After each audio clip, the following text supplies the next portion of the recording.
guitarra, pobre Ramón. Guardo su sueño dentro un cajón. Oh, tu es déjà arrivé? Ça va? Je voulais Ça pas va? te déranger. Non, non, non, mais tu Je me mets es là-bas, en je train de t'écoute. travailler. Ok, Je me mets là-bas. j'arrive. À tout à l'heure. À tout à l'heure. Eh bien, bonjour à tous. C'est Fabien Ordonez dans Moog Mag. Moog Mag. Sueño dentro un cajón. Moog Mag. Mag con guitarra. Pobre Ramón. Moog Mag. Guardo su sueño dentro un cajón. Ok. Tomaba cursos muy exigentes, tenía talento y hermosa voz, decía la gente. Me l'acuerdo más o menos.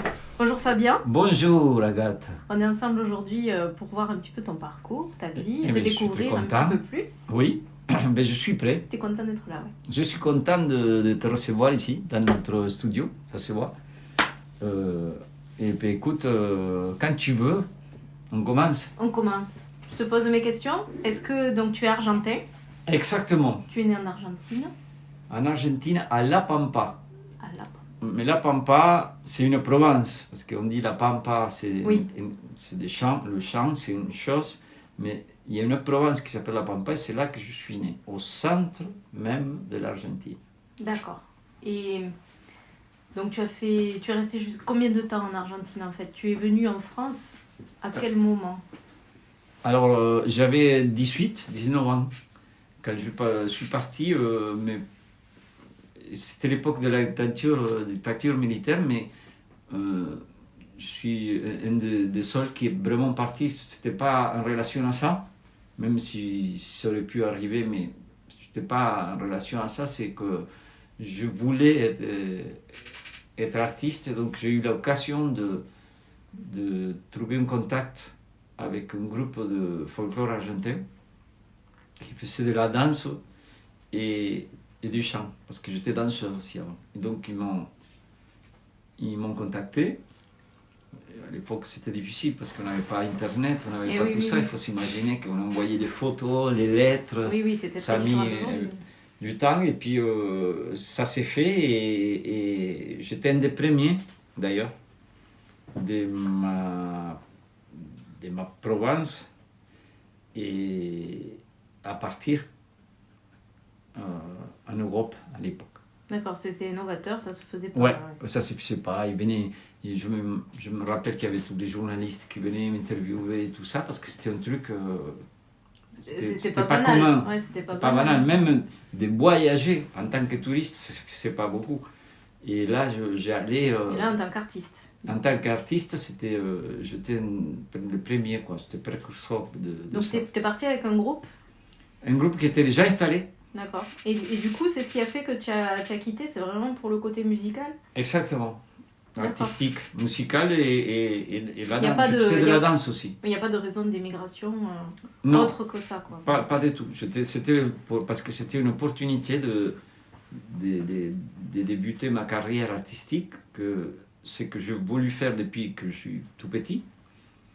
Et ça, c'était l'occasion. Et juste quand je finissais mon bac, donc je passais D'accord. mon père, le seul truc qu'il m'a dit, tu finis ton bac et après tu peux partir. Et après, tu fais ce que tu veux.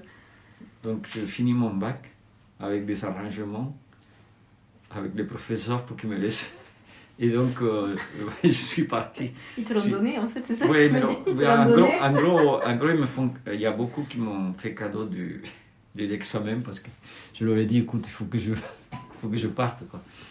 Mais c'est vrai que c'était tellement exceptionnel pour l'époque que... et voilà. Donc, pourquoi je suis parti? Je suis arrivé en Espagne. C'est là qu'on a préparé le spectacle. D'accord.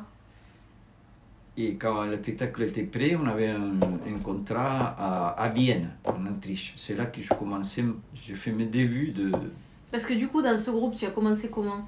Tu chantais depuis quand? Moi, je Tu chantais l'as depuis découvert que... comment, en fait, ça? Moi, je chantais depuis que Ce talent-là que tu as. Eh bien, depuis... c'est un peu comme mes fils. On les a découverts depuis qu'ils sont nés. Et moi, c'est pareil.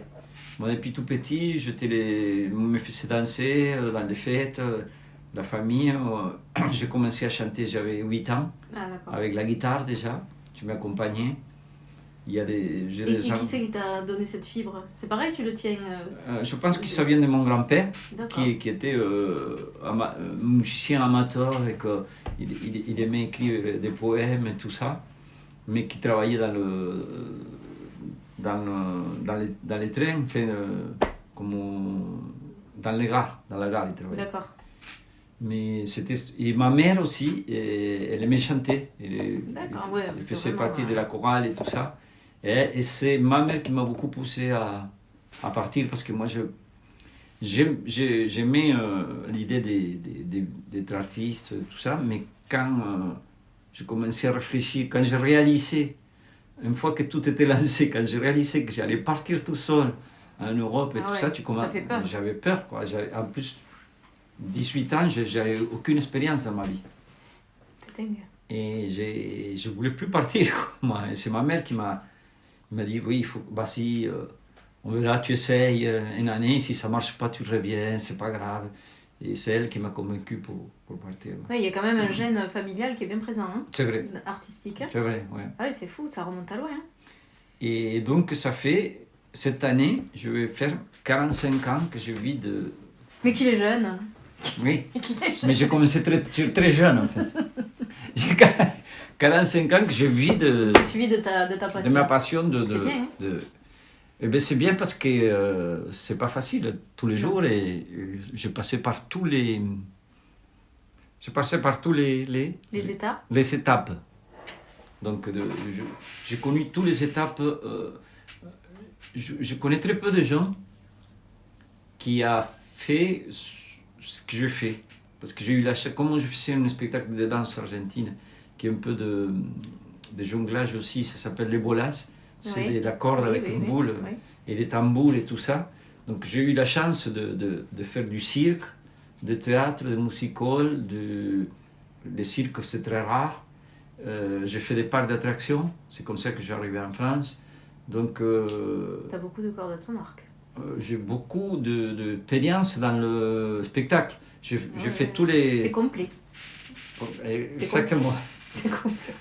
Par la force de la vie qui C'est m'a bien. amené à faire ça, mais c'est vrai, oui. Je n'aurais jamais imaginé que j'allais me retrouver dans un cirque avec des clowns, des éléphants Ah ouais, c'est dingue. et des lions. Et moi au milieu. Et du coup, t'es arrivé après, donc 18-19 ans. Oui, T'es parti. j'arrivais à... Donc j'étais ici en Espagne, après j'étais en Autriche, en Vienne, c'est là que Mais je ça, là, donc t'as suivi avec le groupe. Le groupe, mon premier contrat, ça a été à Vienne, en Autriche, dans une cabaret, une revue style Maxime, qui s'appelait Maxime d'ailleurs. C'est là que je démarrais. Après, j'ai fait après l'Autriche, c'était l'Hongrie. Pareil, un cabaret en revue. Après, on retournait en Autriche et après, je suis parti à ce groupe-là pour faire une carrière. Enfin, j'ai passé par toutes les étapes un peu. D'accord. Parce que si je te fais tout, on Oui, va oui, pas oui, assez des... peut-être Donc, peut-être pas tout, mais du coup. oui, du coup, je trouvais à l'époque un contact où je suis allé en Allemagne. Et pour intégrer un autre groupe, j'ai commencé à travailler avec ce groupe-là. Et en même temps, je chantais toujours, hein, j'avais ma guitare tout le temps. Et donc, en même temps, pour vivre, j'ai chanté dans des restos argentins en Allemagne. Mhm. Et je faisais la quête. Et avec ça, je vivais, quoi. D'accord. Et donc, je commençais à chanter comme ça. Et puis voilà, après, je passais par Paris. J'ai rencontré un groupe qui faisait la même chose que moi, des Argentins qui étaient à Holiday on Ice. J'étais un moment avec eux pour faire des remplacements. Et puis après, c'est là que je fais du cirque parce que j'ai connu une autre troupe qui faisait du cirque qui m'a intégré dans... Du coup, tu as quitté la première, tu es parti. Voilà, je fais une deuxième, une troisième avec le cirque. après, avec cette troupe-là, on a fait un peu toute l'Europe.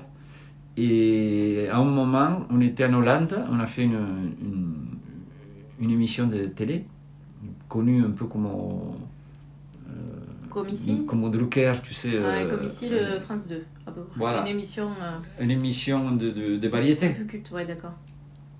Et c'est là qu'ils nous ont vus les patrons d'un parc d'attractions qui s'appelle OK Corral à côté de Marseille. Ouais. Et c'est mon premier endroit en France, c'est OK Corral à Marseille. J'ai fait 2 saisons là-bas. D'accord. Voilà. Et en même temps, je jouais dans des restos. Voilà, après, tu as arrêté ça et tu t'es mis vraiment seul Et à la musique.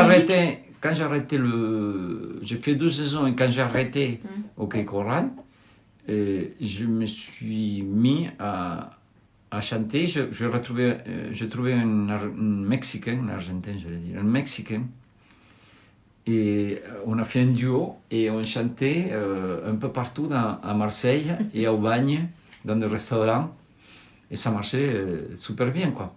Mais on faisait la manche, hein, c'était vraiment... Oui, c'était pas on encore... n'était pas payé. Ouais. Mais on faisait 3 ou 4 restaurants par soir et on gagnait très très bien notre vie, mieux que... Ah oui. Ah ouais, mieux qu'on peut Ah, la gagner on maintenant. n'imagine pas.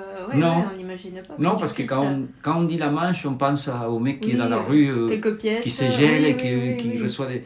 Non, nous, on avait très bien préparé, fait notre truc, quoi. Parce qu'on allait vraiment bien habillés, comme pour un spectacle, quoi, tu vois. Non, c'est bien.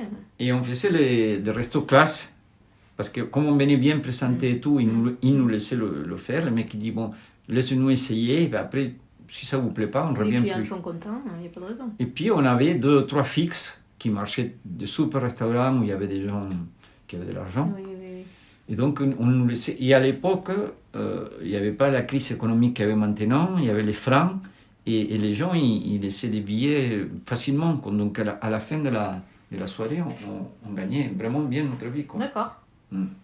Et je continue à faire ça.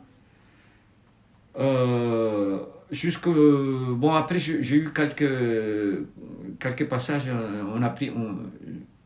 J'avais un restaurant, on a pris un restaurant, OK Corral encore, avec un copain. Et puis après, bon, bref, je finis à Toulouse. C'est ce même Mexicain avec qui je jouais à Marseille qui m'a appelé un jour. Je ne sais pas comment il avait eu mon numéro de téléphone, parce qu'à l'époque, évidemment, il n'y avait pas encore de portable.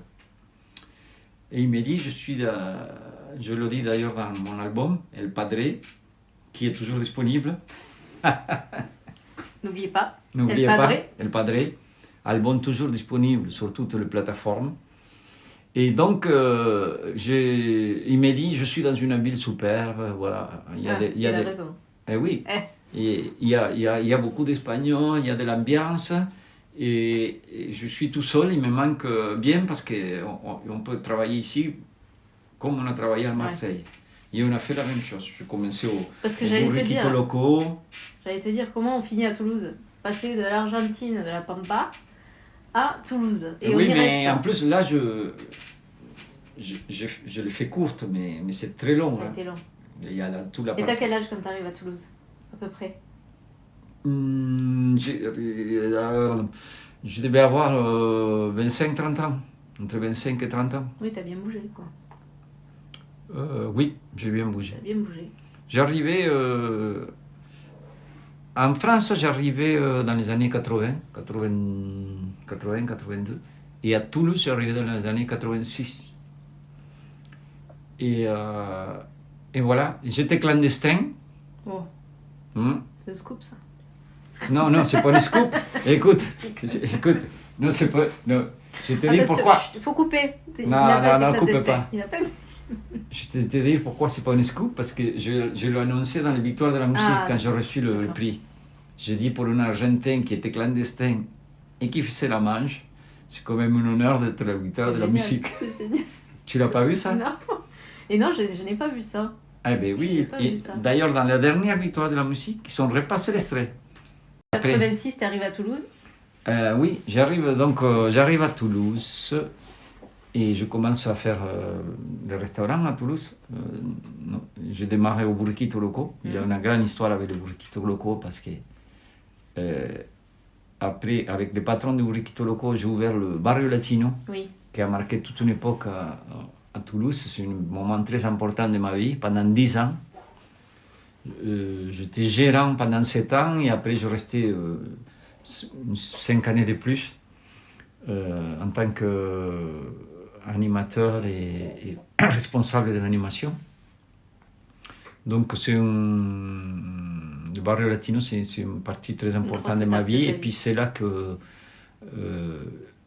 c'était un endroit où il y avait une orchestre de musique live, restaurant et on pouvait danser. Donc, du coup, tu faisais passer des groupes aussi? J'avais un groupe fixe. Un groupe fixe. Qui changeait souvent le musicien, mais j'avais un groupe fixe et c'était moi le chanteur. Donc j'étais gérant, chanteur, disjockey. Ah ouais. Encore une fois, toutes les casquettes. C'est vrai en plus. C'était pas facile, mais on est arrivé à le faire et puis il n'y a pas un seul jour où je croise pas quelqu'un qui me dit le Barrio Latino. Ouais. C'était où tout le monde m'en parle et puis il y a il y a la moitié de couples qui sont faits et défaits à Toulouse, au Barrio Latino, c'est énorme. Et après le Barrio Latino, au Barrio Latino aussi, une partie de l'histoire, c'est que mes fils, je les faisais monter sur scène avec moi pour être un peu précis dans l'histoire. Je commençais après, au lieu de faire les bars-restaurants, je commençais à chanter avec une orchestre salsa. Il y avait un endroit à Toulouse qui s'appelait le Tambolurata, c'était un endroit salsa. Et là, j'ai connu des Argentins, des Cubains, des Uruguayens qui faisaient de la salsa et je commençais à chanter avec eux. Et c'est comme ça que j'ai rencontré la mère de mes fils, mon ex-femme, qui était dans un salon de tourisme au parc d'exposition. Je suis allé chanter avec cette orchestre, c'est comme ça qu'on se... Voilà, l'histoire est... Et de beaux enfants. Et donc, on fait 2 beaux enfants, et quand Florian il est né, les années lui il est né 93, et moi j'ai pris le Barrio 96, donc lui il est né avec la musique et tout ça, et après, 10 ans après, il y avait Olivio, et donc quand ils étaient petits, ils montaient avec les maracas et les trucs sur la scène du Barrio Latino, donc ils sont nés avec la musique. Le seul truc, c'est que je les ai dégoûtés de la salsa, mais sinon... Mais pas trop, parce que c'est pas trop parce que dans le dernier album, il y a beaucoup d'influences latino et de la salsa. Ils y reviennent, hein, parce qu'ils ont fait quand même beaucoup de morceaux. Oui, ils ont fait quand même beaucoup de morceaux, même il y a un petit moment. Oui, c'est vrai. Même le morceau Papa, il est inspiré de morceaux. Moi, c'est comme ça que je t'ai connu. C'est sur ce morceau que je t'ai connu. La plupart des gens. Et oui. Et oui. Et on pense, voilà, quand on pense Big Flo et Oli, on se dit, mais on pense pas que le papa est déjà dans la musique. Mais en fait, c'est rigolo, parce que justement, il y a la plupart, comme toi, la plupart des gens en France m'ont découvert avec la chanson Papa. Oui. Et ce qui était rigolo, c'est que déjà, cette chanson, ils l'ont faite pour moi, pour mon anniversaire, c'était un truc très personnel, et que tout le monde l'a approprié, c'est déjà énorme, c'est incroyable. Et puis, tous les fans, ils disaient, votre père, il chante trop bien, il devrait se mettre à chanter. Alors que moi, ça faisait 40 ans que je chantais. C'est déjà fait. Et donc, c'est de là qu'est venue l'idée, de mes fils, de dire, on va faire un album, et j'ai signé avec Polydor. 40 ans après de carrière, je signe avec Polydor et tout ça. C'est une histoire géniale. Et l'histoire, en plus, pour finir cette histoire, c'est que je les faisais monter sur scène au Barrio Latino, et c'est eux, après, ils me font monter sur scène dans leur tournée. Et ils se sont lancés grâce au Barrio Latino, ou non. Ils étaient trop jeunes là? Non, ils étaient trop jeunes. Non, ils se sont lancés depuis, je te dis, depuis tout petit, ils se préparent. Il y a des vidéos d'ailleurs qui passent dans plein d'émissions où ils sont en train de faire de rap au garage. Florian à la batterie, Olivio tout petit avec une flûte, et il s'imagine déjà le monde. Florian il faisait le monde avec des...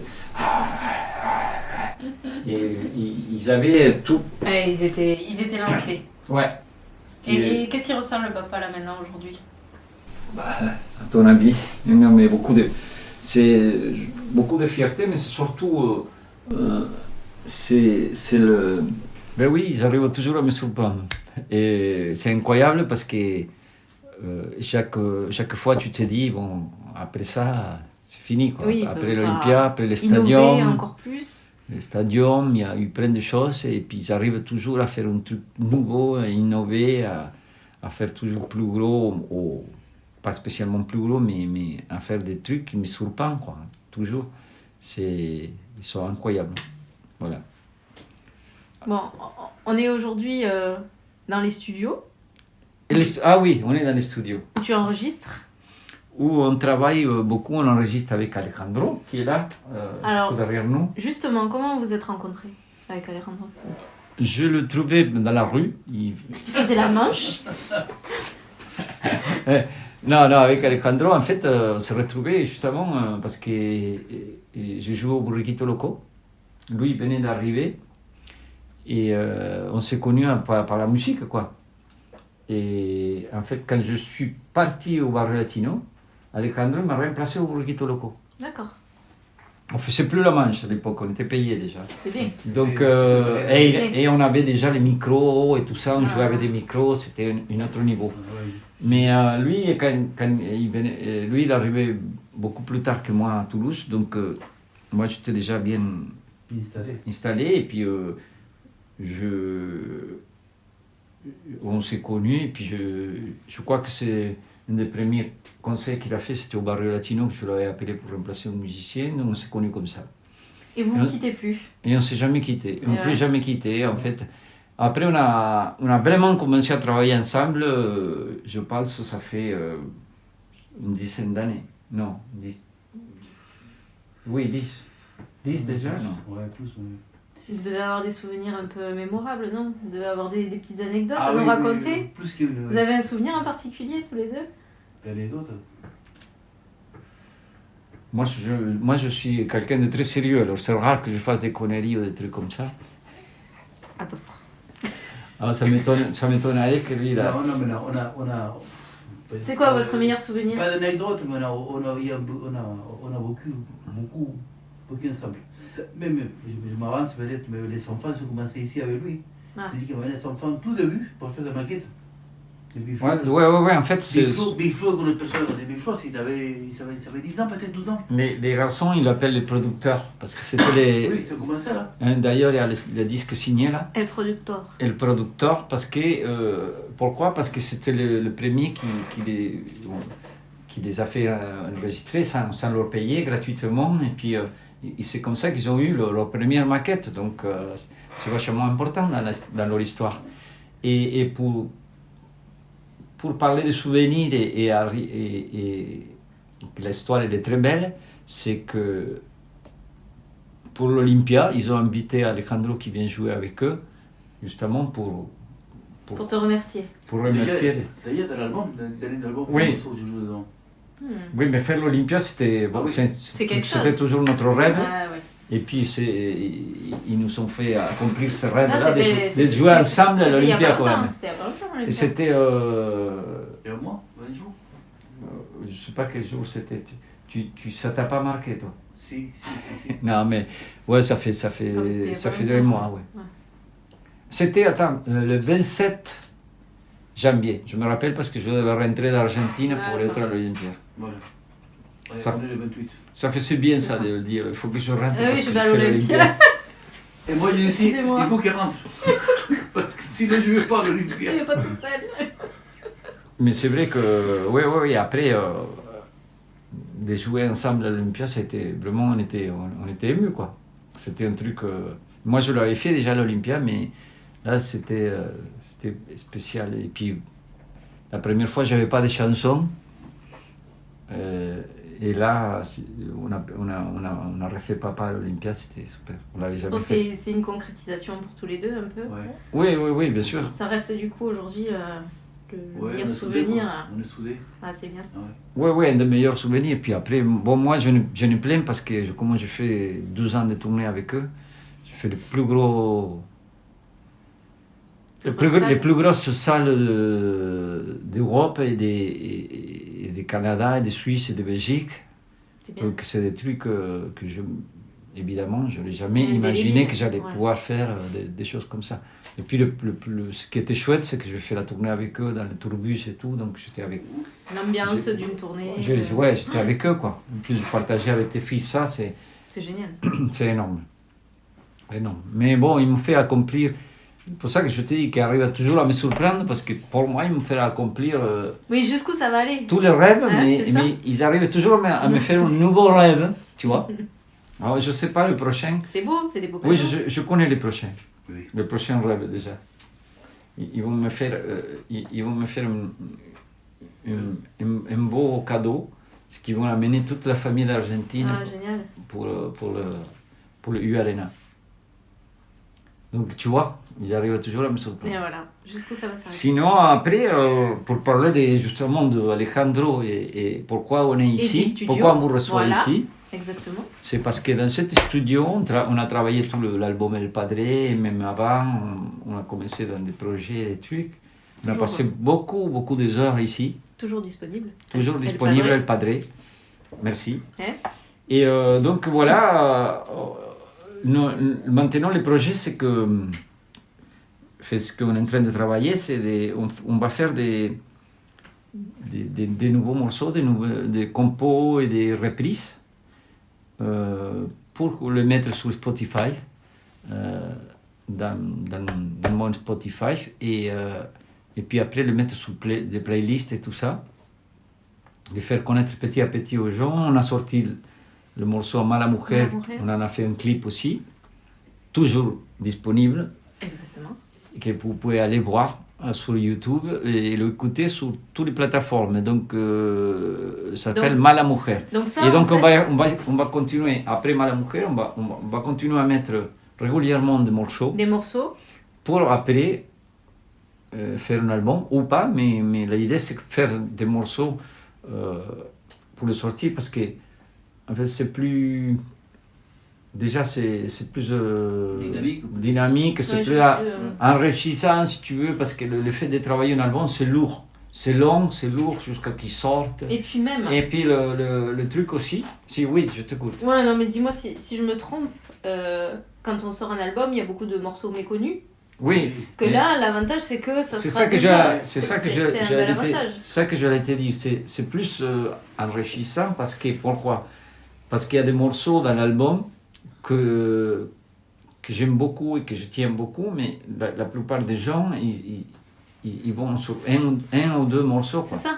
Que là, au contraire, ils vont se dire... Et là, sont dès tous- que ça sort, ils vont le connaître, et au moins on va être sûr que les gens qui nous Exactement. suivent, ils vont C'est intelligent, l'écouter. hein? Oui. C'est intelligent de faire comme ça.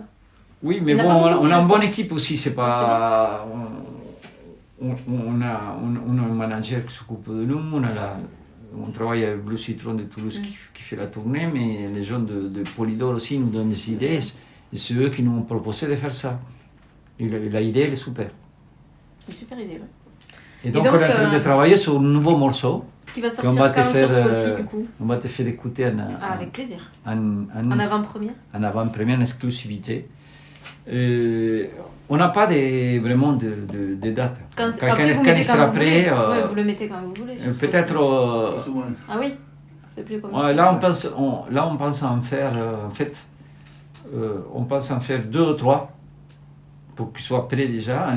On les envoie à la maison d'édition, à Polydor, et eux, ils choisissent lesquels ils vont mettre en premier. D'accord. Voilà. Ok. Donc voilà l'actualité.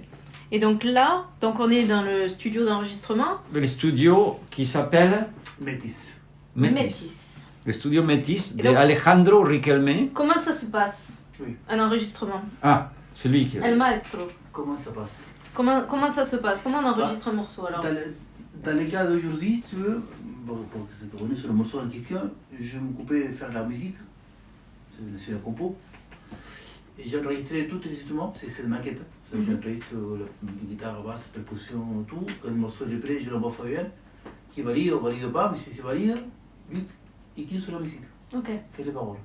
Donc là, on est sur le morceau à moitié fini, pas fini encore, mais il déjà peut mettre des voix et chanter pour travailler la voix. D'accord. L'instru, elle est là déjà. Ouais. En fait, on fait d'abord on fait celui qui fait tous les instruments pour que moi je mette la voix et commencer à construire le morceau. Parce qu'en fait, ce morceau-là, il y a des autres morceaux qui sont différents, mais ce morceau-là, on l'a composé un peu à tous les deux. Moi d'abord, j'avais une idée des textes et je lui demandais à lui de me faire un morceau qui aille avec ce texte-là et on a travaillé ensemble. Oui, d'accord. Et encore, je n'ai pas de souvenir, ce morceau, c'était une autre musique. Oui, Oui. on avait démarré avec une un autre... jour, je fais une autre musique, et on a pris le texte de l'autre et ça collait. Parfait. On va changer. Oui, non, mais c'est ça. Toi, tu avais fait cette musique-là. Oui. Et je lui ai dit, mais en fait, c'est avec celle-là qu'il faut qu'on mette le texte. Et c'est comme ça qu'il est né. Il n'y a pas de recette à ce Et par exemple, pour créer un album, combien de temps on passe dans un studio pour un album? L'album, je te dirais 1 an, 10 mois, 8 mois. Ah ouais. Oui, Parce qu'il y a toute la partie maquette. Et après, il y a la vraie création, le vrai enregistrement. Ouais, après, il faut... Appelle le musicien. Ouais, c'est ça, j'allais venir à ça. Après, il faut enregistrer musicien par musicien. Ah ouais. Peut-être l'ensemble, mais il faut appeler, par exemple, ces morceaux qui tiennent percussion, basse, guitare.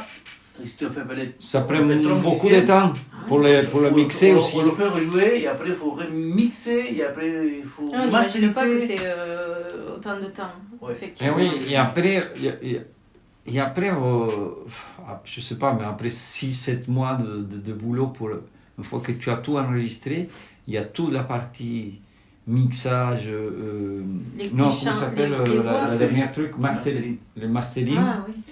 Il y a encore ça, Et après, il y a la validation de la maison des disques, et après il faut démarrer avec la maquette de l'album. Les photos, la pochette, les textes, le contenu, internet, tout, c'est un boulot. Ah ouais, C'est ça que c'est une équipe. Quand tu Ah, vas la c'est liste, bien, hein. Et après, une fois que. C'est pour ça tout le que. monde qui est derrière. Pour ça que si tu veux, moi avant cet album-là, album de salsa, et même Alejandro, il avait fait des albums aussi. Mais quand tu fais un album tout seul, ça va beaucoup plus vite Oui, parce que oui, tu oui. le fais, Oui, je me doute. Mais quand c'est une production, avec une grosse production, Il y a une charte en plus, je suppose. Ouais. Il faut rentrer dans les cases, il faut pas. et en ouais. plus, après, il y a toute la partie promo qu'on a fait. On a fait toutes les émissions de télé pour faire la Bien promotion et tout ça. Donc, pour vraiment que l'album fini, oui, il faut bien 1 an. Hein, mais c'est ce qu'ils mettent. Il y a des gens qui prennent même plus de temps, il y a des gens qui prennent moins. Mais moyenne, je fais un album pour l'autre artiste et on a bossé 11 mois. C'est la moyenne. Oui, 3 fois par semaine. C'est énorme. Moyenne, 3 à 4 fois. Oui, parce que tu. 3 à 4 fois par semaine. hein. C'est un an, mais c'est pas tous les jours. Non. Il fonction de la dispo des musiciens, des fois tu as pris une séance avec un pianiste qui n'est pas dispo, tu plantes, tu fais des cas d'une semaine, tu fais une autre. Oui. Après, il y a combien de prises on fait. Quand on réécoute, on se rend compte que la percussion il allait pas, qu'il faut la refaire. Et tu t'y plais, là? Tu Hein? te plais plus sur scène ou en studio? Ah non, mais tous les artistes te diront que le mieux c'est le scène. La scène. Mais c'est un autre travail. Mais c'est Moi, aussi une moi, fierté il y d'être en arrive un studio, moment quoi. que je sature. Ici c'est un laboratoire. Ici, Ici pour moi c'est une sorte de laboratoire. Ah oui, par exemple, je ne pourrais pas faire le travail qu'il fait Alejandro. Il a une patience incroyable. Il est capable de passer une journée derrière ce truc. Ah ouais. À écouter les mecs et dire non, encore une fois, non, encore une fois. Moi, à un moment, je saturais, je partais, je dis bon, moi, c'est bon, je vous de la laisse. patience. Oui. Il faut avoir beaucoup de patience quand tu es. C'est la patience et aussi un truc de savoir qu'est-ce que tu veux. Donc quand tu sais qu'est-ce qu'on veut, Oui. tant que tu n'as pas entendu ce que tu veux, tu continues. Mais par contre, C'est le producteur qui parle ouais. là. Il y a Tant que ça rentre pas. une petite anecdote qui peut me permettre dans l'album de Fabien. On a fait une maquette au début de 3-4 morceaux pour faire écouter ses enfants et au Universal pour les autres la maquette.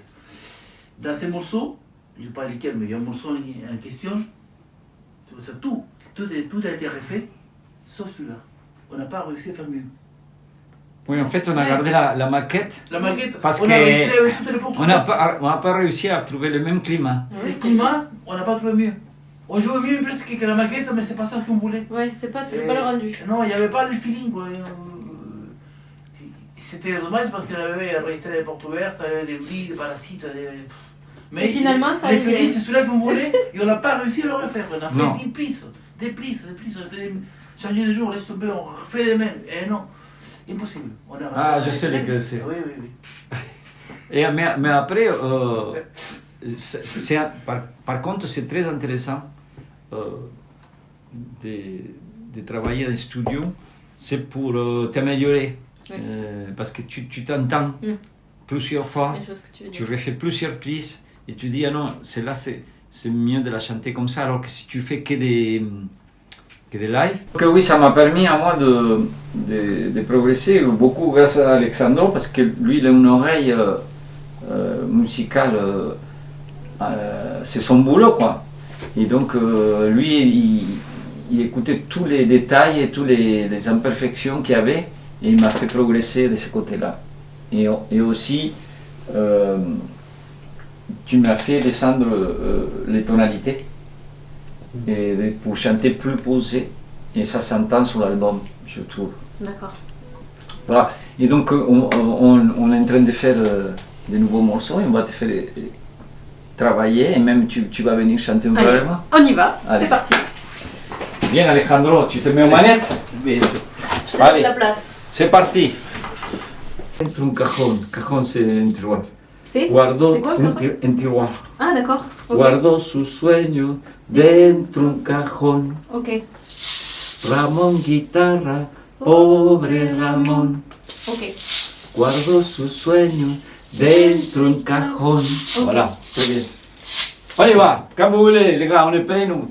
La nouvelle star directement de